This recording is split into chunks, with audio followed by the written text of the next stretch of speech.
Did you know that there are infinitely many prime numbers? That's right, there's no such thing as the last or the largest prime number. There's always another one that comes next. And we're going to prove that. We'll start by making a list of prime numbers. Now, I just gave these names P1, P2, P3, P4, etc., up through the last one, which is just called Pn. And that's because they aren't any specific prime numbers. Instead, they could be any prime numbers, and they could be any number of prime numbers, which is why I just called the last one Pn instead of P100 or some specific number like that. So we're going to prove that no matter which primes are on the list, and no matter how many primes are on the list, there's always one missing. In fact, we can use the primes on the list to help us find one that's not on the list. I'm going to give this list a name. I'm going to call it S. And the first thing we're going to do is multiply all the primes on our list together. And we'll call this new number A. So A is the product of all the primes on the list. Now, because these are all prime numbers, they make up the unique prime factorization of A, which means if we can find a prime number that's not a factor of A, then it can't be any of these ones that we multiplied together to make A in the first place. And therefore, it's a prime number that's not on our list. We're going to define one more new number. We'll call it B. And B is just the number that's one more than A. Now, like all whole numbers greater than 1, B must either be prime or composite, which means it's the product of some prime numbers.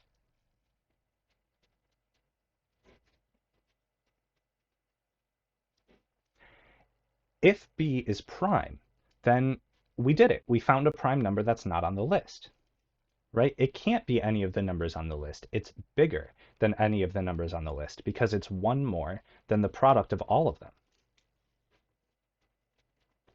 So it's not in S. It's not on the list. For the case when B is composite, I want to point something out about A and B. They're only one apart, right? B is just one more than A. And that means that they can't have any factors in common except for one. If that doesn't make sense to you, take a look at this number line. Look at all the numbers that are divisible by 2. 2, 4, 6, etc. And 0 is also divisible by 2. They're all 2 apart, right? I mean, they're all at least 2 apart. We can pick 2 that are farther apart, but any 2 of these numbers are at least 2 apart. And likewise, any numbers that are divisible by 3 are at least 3 apart. This is true in general, right? Any 2 numbers that are both divisible by 5 must be at least 5 apart. Any 2 numbers which are both divisible by 16 must both be at least 16 apart. So since A and B are only 1 apart, they can't both be divisible by anything except for 1, which is the same thing as saying they don't have any factors in common. But if B is composite, then it has some prime factors. And we just showed that A and B can't have any factors in common. So these prime factors, by definition, they're prime numbers which are factors of B, which means they're prime numbers which are not factors of A.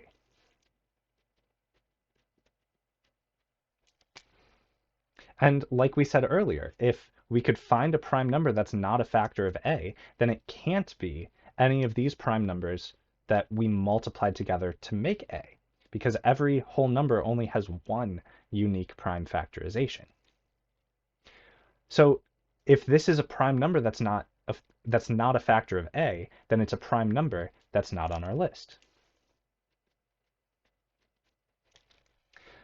So think about what we've just done here. We showed that for any list of prime numbers, any finite list of prime numbers you could possibly write down, you can always find a prime number that's not on the list.